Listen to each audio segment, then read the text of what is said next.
London वाले ससुराल में गांव की बहू की पहली छठ पूजा। सुकृति बहू, त्योहारों का महीना चल रहा है और हमारे घर में ना कोई सजावट, ना कोई तैयारी और ना ही त्योहार वाली रौनक, कुछ भी नहीं है। हम तो लंदन आकर यहीं के हो गए हैं। ठीक तो है माँ जी, जैसा देश वैसा भेस। अब हम लंदन में रह रहे हैं तो हम यहीं के तौर तरीकों से जिएंगे ना।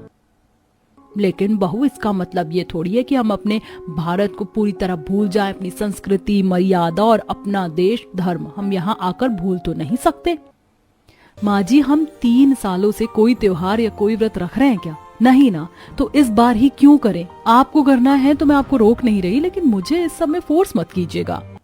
सुकृति की बातें सीधी कविता के दिल पर लगी। कविता के परिवार को लंदन में रहते हुए 3 साल हो चुके थे और इन 3 सालों में उसके घर का माहौल पूरी तरह बदल चुका था। उसका बेटा, बहू और बेटी पूरी तरह विदेश के रंग में ढल चुके थे, जिससे कविता को अपने भारत में बनाए त्योहार और बिताए सारे अच्छे दिन याद आ रहे थे।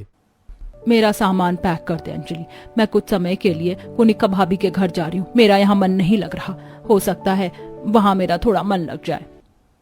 माँ, भी अजीब हो, पता नहीं कैसे आपको लंदन में रहकर सभी त्योहारों की तारीखें पता चल जाती हैं और फिर उन्हें सोच सोच कर आप अपने मन पर बोझ बना लेती हैं।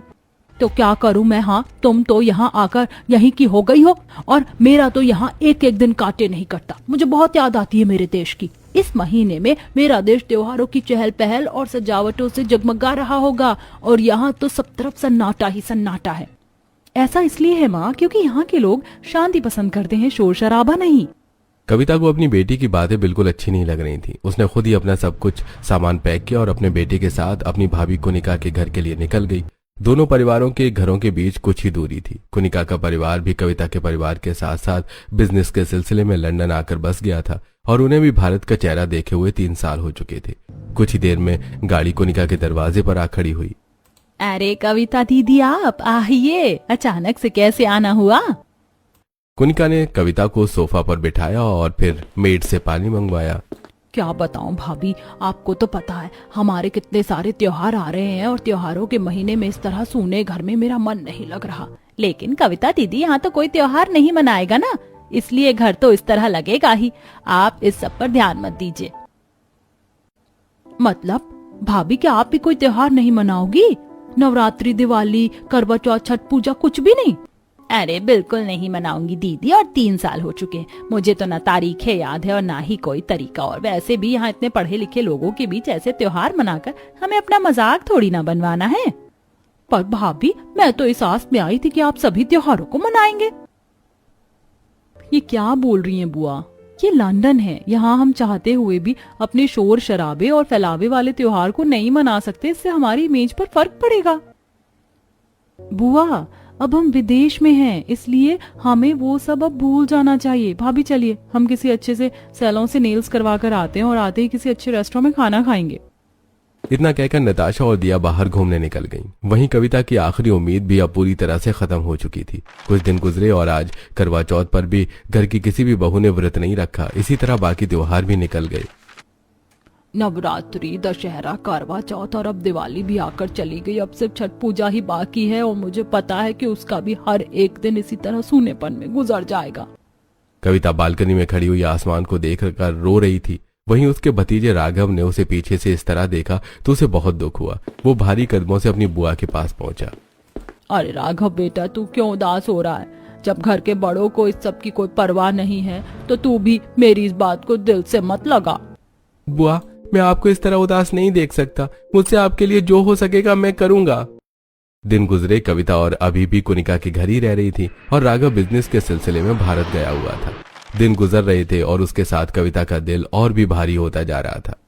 इस बार तो राघव ने इंडिया जाकर एक बार फोन भी नहीं किया। पता नहीं क्या बात है। हो सकता है देवर जी को ज्यादा काम हो, इसीलिए उन्हें बात करने का मौका नहीं मिल रहा हो। पूरा परिवार बड़ी बेसब्री से राघव के आने का इंतजार कर रहा था। शाम तक राघव इंडिया से वापस आ गया, लेकिन उसके साथ शादी जोड़े में सजी बड़ी सुंदर सी लड़की थी, जिसे देखकर पूरा परिवार हक्का बक्का रह गया। राघव बेटा, ये कौन है और इसने ये कैसे कपड़े पहने हुए? माँ, ये मेरी पत्नी है अर्पिता। अभी कुछ दिन पहले ही हमने शादी की है। राघव की बात सुनकर पूरे परिवार को जोर का झटका लगा।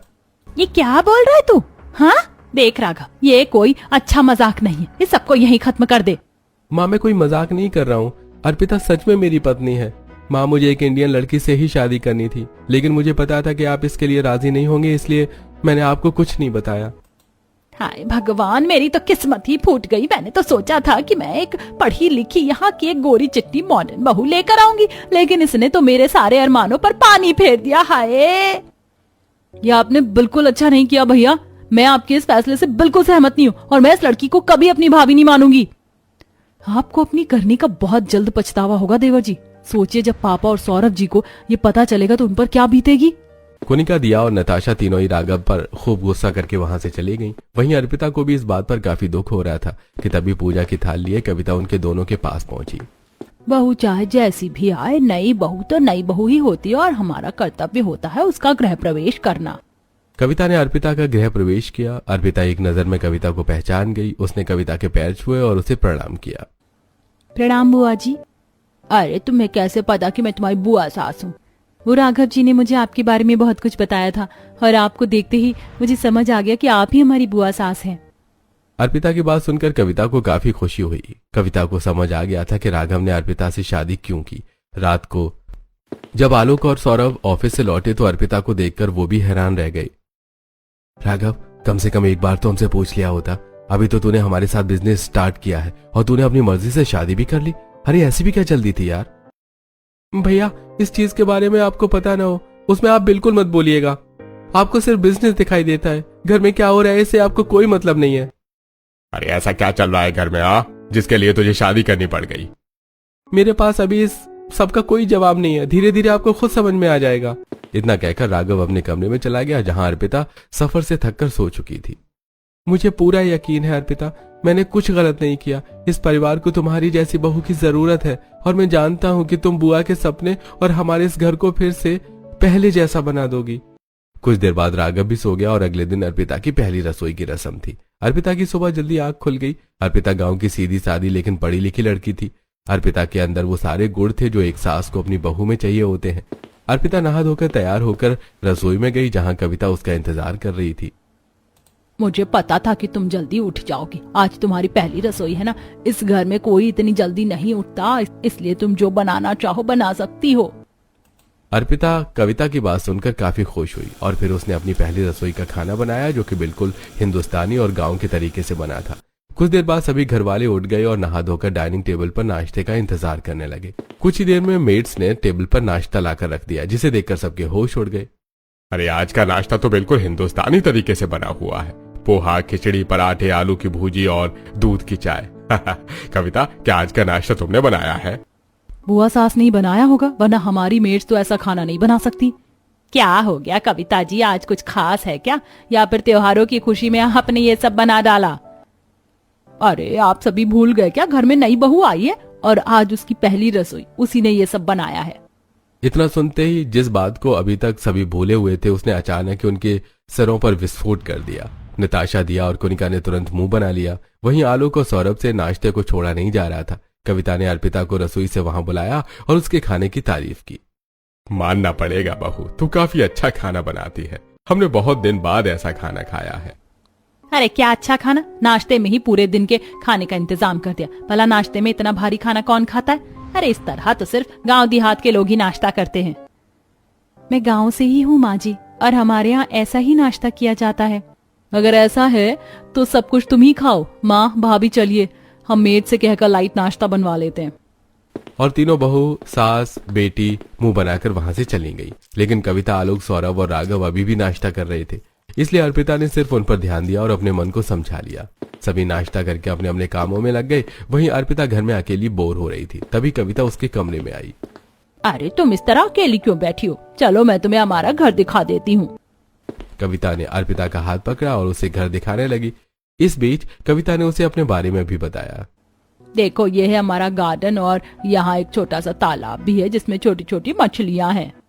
दोनों घर के गार्डन में बने तालाब के पास बैठ गईं और मछलियों को देखने लगी। तालाब का पानी काफी साफ था जिसमें रंग बिरंगी छोटी छोटी मछलियां साफ तैरती नजर आ रही थी। इसी बीच कविता ने अर्पिता से उसके बारे में भी पूछा। असल में इंडिया में मैं राघव जी की कंपनी में अभी 1 महीने पहले ही काम पर लगी थी। राघव जी को मेरा काम हमेशा पसंद आता, इसी बीच उनसे अच्छी बोलचाल हो गई। मैं एक गांव की लड़की हूँ, लेकिन अपने माता पिता का सहारा बनने के लिए मैंने शहर में नौकरी की। मुझे घर के काम करना बहुत अच्छा लगता है। मेरी माँ ने मुझे पढ़ाने के साथ साथ बाकी सारे काम भी सिखाए हैं। तुम्हारी बातों से ही पता चलता है कि तुम्हारी माँ ने तुम्हें कैसे संस्कार दिए हैं, और शायद इन्हीं संस्कारों और सादगी की वजह से मैं राघव जी को पसंद आई। और एक दिन अचानक ही वो मेरा हाथ मांगने मेरे घर चले आए। माँ और बाबा इस रिश्ते से काफी खुश थे, इसलिए उन्होंने मुझे विदा करके राघव जी के साथ भेज दिया। हमारा राघव यहाँ रहता है, काम करता है, लेकिन उसकी सोच अपने देश से ही जुड़ी हुई है, इसीलिए उसने यहाँ की हर लड़की को छोड़कर तुम्हें पसंद किया। अब इसी तरह बातें करते हुए कविता ने अर्पिता को पूरा घर दिखाया। कविता और अर्पिता साथ में काफी हंसी खुशी रहा करती थी और इससे घर की बाकी औरतों को दिक्कत हो रही थी। दिन गुजरे और अब छठ पूजा काफी करीब थी। माँ, आप सभी चीजों की अच्छे से तैयारी कर लीजिएगा। राघव जी 2 दिन बाद आपसे सारा सामान लेने आएंगे। बेटा, तू सच में छठ पूजा का व्रत रखेगी? अरे हाँ माँ, जिस तरह आप रखती हो। आपने भी तो हमेशा से छठ पूजा का व्रत रखा है ना। तब मैं आपकी हर एक चीज का ख्याल रखा करती थी, लेकिन इस बार मैं आपके साथ नहीं होंगी। अरे तू मेरी चिंता मत कर, मुझे तो इस सब की बहुत अच्छे से आदत हो चुकी। बस तू अपना ख्याल रखना। वैसे तेरे घर में और कौन कौन छठ पूजा का व्रत रखेगा? इस पर अर्पिता कुछ भी नहीं बोल पाई, क्योंकि उसके ससुराल में किसी को छठ पूजा से कोई फर्क नहीं पड़ता था। अर्पिता की खामोशी पर उसकी माँ को सब समझ आ गया, लेकिन फिर यशोदा ने उसे व्रत रखने से नहीं रोका। ठीक है बेटा, मैं सभी सामान का इंतजाम कर लूंगी। तू जमाई जी को भेज देना और अपने परिवार का ख्याल रखना। शुक्रिया माँ, आप भी अपना और बाबा का ख्याल रखना। मैं जल्दी ही आपसे मिलने आऊंगी। अर्पिता की सारी बातें पीछे खड़ी कविता सुन रही थी और उसे भी उसकी बातों पर काफी हैरानी हुई।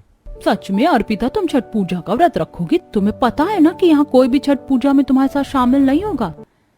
बुआ जी, मेरी माँ हमेशा से छठ पूजा का व्रत अकेले रखती आई है, इसीलिए मैं भी अपनी जिंदगी में इस पूजा को शामिल करना चाहती हूँ। अर्पिता की बातें सुनकर कविता की आंखों में आंसू भर आए। अर्पिता बिल्कुल वैसी ही थी जैसा कविता ने सोचा था। दिन गुजरे और देखते ही देखते छठ पूजा का पहला दिन आ गया। चाहे कोई भी बाधा बने और कोई भी रोके, मैं छठ पूजा का ये व्रत रख कर रहूंगी। मुझे शक्ति देना देवी माँ। आज छठ पूजा का पहला दिन है। आज मुझे अच्छे से घर और अपने तन मन को शुद्ध करना है। इसके बाद अर्पिता बाकी तैयारी शुरू कर दी थी। वहीं दोनों सास बहू बालकनी में बैठी हुई pizza, fried chicken, burger, French fries और कोल्ड ड्रिंक खा पी रही थी। वहीं अर्पिता ने घर को अच्छे से साफ किया, जिसमें उसे ज्यादा समय नहीं लगा, क्योंकि घर पहले से ही साफ था। लेकिन अब वो बालकनी में गई तो उसने देखा कि बालकनी में बहुत ज्यादा गंदगी फैली हुई थी। अच्छा हुआ मैं यहाँ आ गई और मैंने ये सब देख लिया। कितना गंदा फैला रखा है इन तीनों ने। सारी चीजें खाकर उनके डब्बे यहीं पर फेंक दिए हैं, और सॉस तो खाई नहीं बल्कि सब तरफ फैलाई है। अब मुझे अकेले ये सब साफ करना पड़ेगा। अर्पिता धीरे धीरे सारा सामान उठाया और उसके बाद झाड़ू पोछा लगाकर घर की सभी बालकनी को साफ किया। अब अर्पिता घर की सफाई करके काफी थक चुकी थी। आज मुझे व्रत के अनुसार ही खाना खाना होगा, लेकिन मैं ऐसा खाना लाऊं कहाँ से? और यहाँ तो कोई पवित्र नदी नहीं है। ऐसे में मैं स्नान कहाँ करूंगी? तभी अर्पिता को अपने गार्डन का तालाब नजर आया, जिसका पानी हमेशा साफ रहता था। अर्पिता अपनी हरी सादी पहने तालाब में उतरी और तालाब की साफ सफाई करती है। मुझे यकीन है भगवान मेरी छठ पूजा को स्वीकार करेंगे। अब मुझे अपना व्रत वाला खाना बनाना होगा। अर्पिता ने अपने व्रत के खाने को बनाने में अपने साथ लिए सामान का इस्तेमाल किया, जिसमें कुछ दाल और चावल मौजूद थे। अर्पिता ने उन्हीं से भात बनाकर उन्हें खाया और व्रत की शुरुआत की। बुआ जी, पूजा का सामान लेने को तो मैंने राघव जी को माँ के पास भेज दिया। माँ ने सब लेकर रखा हुआ है। शाम तक राघव जी वो सारा सामान ले आएंगे। लेकिन बुआ जी, मुझे प्रसाद बनाने के लिए कुछ फल चाहिए होंगे, जिनसे मैं खाजा और ठेकुआ बना सकूं। तुम ये सब अकेले कर लोगी अर्पिता? तुम्हें पता है घर में और कोई भी तुम्हारी तरह छठ पूजा का व्रत नहीं रख रहा है। तो क्या हुआ बुआ जी, मेरी माँ भी इसी तरह व्रत रखती थी और आज भी उन्होंने व्रत रखा होगा, लेकिन आज मैं उनके साथ नहीं हूँ। पर उन्हें इस बात की बहुत खुशी है कि मैं भी छठ पूजा का व्रत रख रही हूँ। ठीक है अर्पिता, तुम फिक्र मत करो। मैं तुम्हें सीधा फार्म पर ले चलूंगी, जहाँ तुम्हें बिल्कुल फ्रेश फल मिलेंगे। तुम उन्हीं से प्रसाद बना लेना। कविता अर्पिता को गाड़ी में बैठाकर लंदन के फार्मिंग एरिया में पहुंची। वहां के फार्म इंडिया जैसे नहीं थे। ये देखकर अर्पिता काफी हैरान हुई। वाह, कितनी सफाई है। ऊपर से सर पर जाल भी लगा हुआ है ताकि कोई कीट पतंगा आकर फसल खराब न करे। और सबसे बड़ी बात, चलने के लिए फर्श और फसल के लिए कच्ची जमीन को अलग किया गया है। हाँ अर्पिता, ये बिल्कुल मॉडर्न फार्म है और यहाँ पर भी तुम्हें किसी भी चीज में मिलावट नहीं मिलेगी। इसी तरह कविता अर्पिता को अलग अलग बागों और खेतों में लेकर गई, जहां से अर्पिता अनार, अनन्नास, सेब, केला आदि जैसे कई फल लाई। बाकी सामान के लिए कविता अर्पिता को लंदन के एक बड़े मार्केट में लेकर गई, जहां से अर्पिता ने मिठाई बनाने का सामान लिया। इस समय कविता को भी काफी खुशी हो रही थी। इसी तरह छठ का पहला दिन खत्म हुआ, अगला दिन निकल आया। आज खरना है और माँ ने बताया था कि आज मुझे निर्जला उपवास रखना है, जिसे सूर्यास्त होने पर ही खोला जाएगा। अब मैं आराम से खीर और रोटी बना सकती हूँ, बाकी सामान राघव जी ले आएंगे। लेकिन बुआ, यहाँ के लोगों ने भी आज तक छठ पूजा का करना वाला प्रसाद नहीं खाया होगा, तो क्यों ना यहाँ के लोगों को भी ये प्रसाद दे आऊं? अरे यहाँ भी तो लोग रहते हैं ना, उन्हीं को प्रसाद बांटना है। लेकिन बुआ, इन लोगों को इस बारे में क्या पता, कहीं ऐसा ना हो कि यहाँ पर किसी को प्रसाद पसंद ना आए और हमारे प्रसाद का अपमान हो। कविता को भी ऐसा लग रहा था, लेकिन फिर भी अर्पिता ने शाम तक प्रसाद बना लिया और फिर अपना व्रत खोलकर कविता के साथ प्रसाद बांटने को निकली। कविता को पूरे दिन निर्जला उपवास रखने के बाद अब थोड़ी कमजोरी महसूस हो रही थी। Oh Mrs Kavita, come sit here. And ये कौन है? लॉरेन, ये हमारी नई डॉटर इन लॉ है और हम अपने खास फेस्टिवल पर स्वीट्स डिस्ट्रीब्यूशन कर रहे हैं। ये लीजिए, ये है कुछ फ्रूट्स, मिठाई और खीर। Oh wow, that's amazing. मैंने सुना है इंडिया में वेरी टेस्टी स्वीट्स बनाया जाता है और आप दोनों का ड्रेस भी वेरी ब्यूटीफुल लग रहा है। शुक्रिया मिसेस लॉरेन, अगर आप चाहें तो आप भी हमें ज्वाइन कर सकती हैं। इस पर लॉरेन भी अर्पिता के साथ हो गई और उसने भी अर्पिता और कविता के साथ प्रसाद बंटवाया।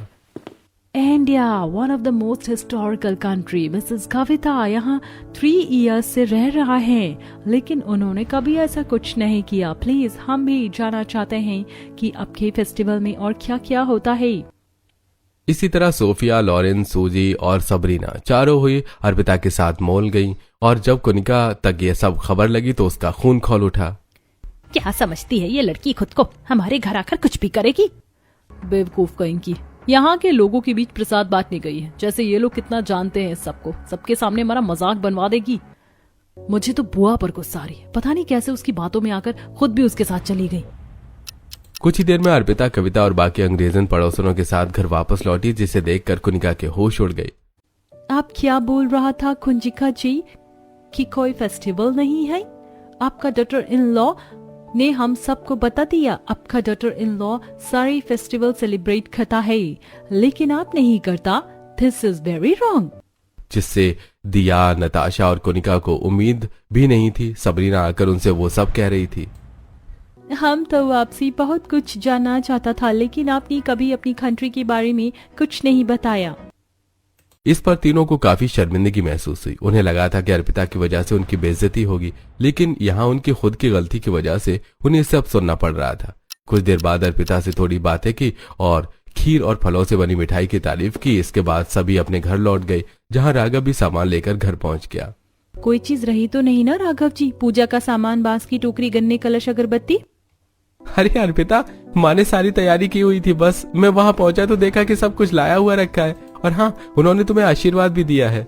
मेरी माँ हर छोटी बड़ी चीज का हमेशा ख्याल रखती है। माँ, आपका आशीर्वाद मेरे साथ हमेशा और मेरी दुआ आपके साथ हमेशा रहेगी। अर्पिता ने धर्मेंद्र, राघव और सौरभ को भी खीर, रोटी और मिठाई दी, जो कि उन्हें काफी पसंद आई। वहीं नताशा और कुनिका ये सब देखकर चिढ़ रही थी। इसी तरह छठ पूजा का दूसरा दिन भी खत्म हुआ और छठ पूजा के मुख्य दिन यानी संध्या अर्घ्या को अर्पिता नाक तक सिंदूर लगाकर और ठेकुआ, मठरी, पूड़ी और खाजाबाई और लाल साड़ी पहनकर तैयार हुई। आज मुझे 36 घंटे का निर्जला उपवास रखना है और पूजा की तैयारी भी करनी है। इसके साथ मुझे खाना भी बनाना होगा। हे छठी मैया, मुझे शक्ति देती रहना। तुम अपनी पहली छठ पूजा पर बहुत हिम्मत से काम ले रही हो अर्पिता। मुझे यकीन है कि तुम सब कुछ कर लोगी। अर्पिता को लग रहा था कि वो अकेली है, लेकिन ऐसा नहीं था। सबरीना, लॉरेन, सूजी और सोफिया भी उसके साथ छठ पूजा में शामिल होने के लिए आई, जिन्हें देख अर्पिता को बहुत खुशी हुई। वहीं कविता का इंतजार करते करते अंजलि और सुकृति भी वहां पहुंच गई। अरे माँ जी, आपको बड़ा मन लग रहा है मामी के घर? आप तो वापस ही नहीं आना चाहती। क्या करूं, अर्पिता बहू है ही इतनी अच्छी कि मेरा इसे छोड़कर आने का मन ही नहीं कर रहा। सुकृति ये बात सुनकर पूरी चिढ़ गई कि तभी थोड़ी देर बाद अर्पिता अपनी नई अंग्रेजन दोस्तों के साथ गार्डन में आई, जिसे देखकर सुकृति हैरान रह गई। अर्पिता ने अपनी अंग्रेजन दोस्तों को भी अपनी तरह लाल, नारंगी और हरे रंग की साड़ी पहनाई और उनके भी सिंदूर लगाया। ये देखकर अंजलि और दिया का भी तैयार होने को मन करने लगा। चलो हम भी इन सब के साथ शामिल होते हैं। मेरा भी बहुत मन कर रहा है इस फेस्टिवल को सेलिब्रेट करने का। कितने लंबे समय के बाद घर में ऐसी चहल पहल हो रही है। दिया और अंजलि भी अच्छे से कपड़े बदल कर आई और उन्होंने घर के गार्डन को सजाया। धीरे धीरे समय बीता और कठिन उपवास की वजह से अर्पिता को चक्कर महसूस होने लगे। Oh my god, Arpita are you okay? तुम बहुत फेल दिख रही हो। मैं ठीक हूँ, बस सुबह से खाना पीना ना लेने की वजह से थोड़ा चक्कर आ रहा है। अर्पिता बहू, तू सुबह से तैयारी में लगी हुई है, अब कुछ देर के लिए सो जा। जब शाम होगी मैं तुझे उठा दूंगी। अर्पिता ने कविता की बात मानी और गार्डन में कविता की गोद में सर रखकर सो गई। वहीं ये सब देखकर सुकृति को बहुत जलन और शर्मिंदगी महसूस हो रही थी। सूरज डूबने से कुछ समय पहले कविता ने अर्पिता को जगाया और फिर अर्पिता ने गार्डन के साफ पानी वाले तालाब में उतरकर डूबते सूर्य को अर्घ दिया और उसके बाद गार्डन के बड़े तालाब में उतरी। उसे देख बाकी अंग्रेजन बहुओं ने भी उसी की तरह कलश उठाकर सूर्य को अर्घ दिया। वाटर से कितना अच्छा स्मेल सा आ रहा है और पॉन्ड को भी कितने अच्छे से डेकोरेट किया गया है।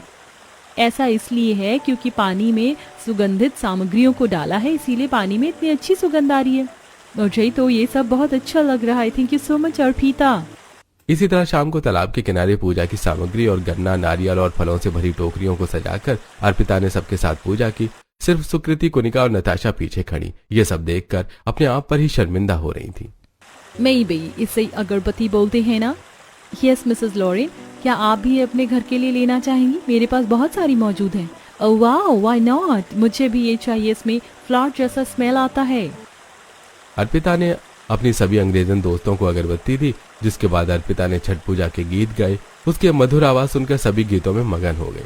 तालाब में दिए तैर रहे थे, खुशबू से पानी महक रहा था और अर्पिता की सुरीली आवाज सजे हुए पूरे गार्डन में फैल रही थी, जिसे सुनकर धर्मेंद्र, सौरभ और राघव भी उनके साथ शामिल हो गए। जिसके बाद कविता ने सबको छठ पूजा की कथा सुनाई, जिसे दिया और अंजलि ने अंग्रेजों पड़ोसनों को इंग्लिश में ट्रांसलेट करके बताया। आपका फेस्टिवल सच में वंडरफुल है और आप फेस्टिवल पर बहुत अच्छी डेकोरेशन करता है। क्या आज इस फेस्टिवल का एंडिंग है? नो मिसेस सोफिया, आज नहीं। अभी मुझे अपना 36 घंटों का फास्ट पूरा करना है। कल सनराइज होने पर ही फास्ट कंप्लीट होगा। Arpita, my daughter, I am so proud of you. तुम वेरी स्ट्रांग हो। सभी वुमेन्स को तुम्हारी तरह स्ट्रांग होना चाहिए। Thank you so much aunty Sabrina, ये बात मेरे लिए बहुत मायने रखती है। इसी तरह हंसी खुशी अभी के साथ छठ पूजा का तीसरा दिन भी खत्म हुआ। सभी अंग्रेजों ने अपने घरों को वापस लौट गईं, जहां कुनिका, नताशा और सुकृति अपना मुंह छिपाए फिर रही थीं। अब उन्हें अपनी सारी गलती साफ नजर आ रही थी। हमें तो लगा था कि यहाँ ऐसा कुछ करने से हमारी बेइज्जती होगी, लेकिन ये सब तो यहाँ के लोगों को बहुत पसंद आ रहा है। हम भारतीय महिलाएं होकर भी सबसे दूर हैं, जबकि विदेशी महिलाएं अर्पिता के साथ सब कुछ कर रही हैं। सच कहूँ तो मामी, मुझसे तो शर्म के मारे पलके भी नहीं उठाई जा रही है। लानत है हम जैसे हिंदुस्तानी औरतों पर, जो हिंदुस्तानी होकर भी अपने देश की संस्कृति को भूल बैठी हैं। तीनों सास बहुओं की रात इसी तरह बेचैनी में ये सब सोचते सोचते कट गई। अगली सुबह सूरज उगने से पहले ही अर्पिता की नींद खुली और वो तैयार होकर गार्डन में पहुंची, लेकिन जो उसने वहां देखा उसे देखकर उसे अपनी ही आंखों पर यकीन नहीं हुआ। आप सब यहाँ, वो भी इतनी सुबह? यस माय डॉटर, हम यहाँ तुम्हारी पूजा को कंप्लीट होते देखना चाहते हैं। कविता, दिया और अंजलि के साथ साथ सबरीना, सूजी, लॉरेन और सोफिया भी वहां मौजूद थी। आप लोग सच में बहुत अच्छे हैं। मैं आपको तहे दिल से शुक्रिया अदा करती हूँ। Thank you so much everyone. कुछ ही देर में सूरज उगने लगा और अर्पिता ने पानी में उतरकर सूर्यदेव को अर्घ दिया। अर्पिता पर सूरज की रोशनी पड़ रही थी, उसकी आंखें बंद थीं और उसके हाथों में कलश था जिससे वो सूर्य को अर्घ दे रही थी। ये नजारा देखकर सबकी आंखें चमक उठी, जिसके बाद कविता ने गले से लगा लिया। तूने सच में मेरी ख्वाहिश पूरी कर दी बहू। तू सच में मेरे जीवन में बिल्कुल एक देवी के समान है। ये सब देखकर दिया और अंजलि की आंखें भर आईं। वहीं रात भर नींद न आने पर सुकृति, कुनिका और नताशा भी ये सब देख रही थी और उनकी आंखों में भी पछतावे के आंसू थे। अर्पिता ने कच्चे दूध का शरबत पीकर अपना व्रत खोला और फिर सभी को प्रसाद दिया। इसके बाद कुनिका और नताशा ने अर्पिता से माफी मांगी। आप माफी मत मांगिए, आपको इस बात का एहसास हो चुका है। बस इससे बड़ी बात और कुछ नहीं होगी। और अब इसी तरह सभी ने अर्पिता को अपना लिया और सभी मिलजुल कर खुशी खुशी एक दूसरे के साथ रहने लगे। और अब जब भी छठ पूजा का फेस्टिवल आता तो सास बहू जेठानी भी बहू की मदद करती और उसके साथ सभी फेस्टिवल अच्छे से मनाती। वहीं अर्पिता की अंग्रेज सहेलियां भी उसका पूरा साथ दिया करती और ऐसे ही हर साल अंग्रेजन सहेलियों के साथ फर्स्ट छठ पूजा बनाया करते हैं।